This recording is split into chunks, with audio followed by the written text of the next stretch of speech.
það mikilvægt að við sem konur stöndum saman, við sem fatlaðar konur.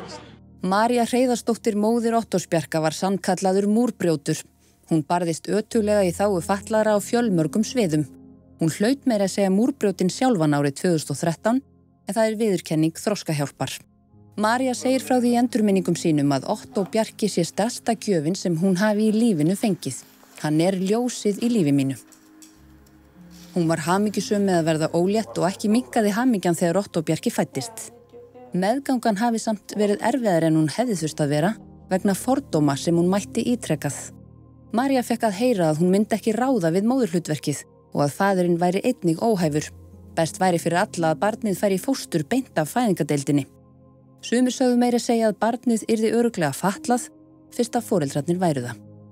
Ég átti vissulega sem var foreldrar sko og hitt bara alls konar fatlað fólk með fatlanir og svona sko. Þannig ég vissulega þekki það sko og mamma barðist náttúrulega mikið fyrir bættum fyrir fatlaðarna sko. Móðir Ottós Bjarka barðist ötuglega með erindum og greinaskrifum fyrir því að fólk með þroskafrávik og fatlanir fengi að eignast börn eins og annað fólk. Hún sagði: Þessir einstaklingar hafa jafna möguleika og aðrir á að ala upp börn með réttum stuðningi.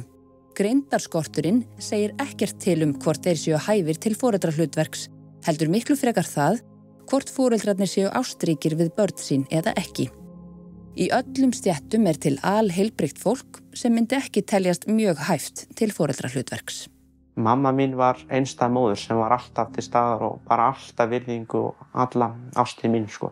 Hún var alltaf til staðar og mjög skipulögð og kendi mér mjög margt og hvernig maður umgangast fólk og svoleiðis til dæmis og gerði bara mjög margt fyrir mér sko.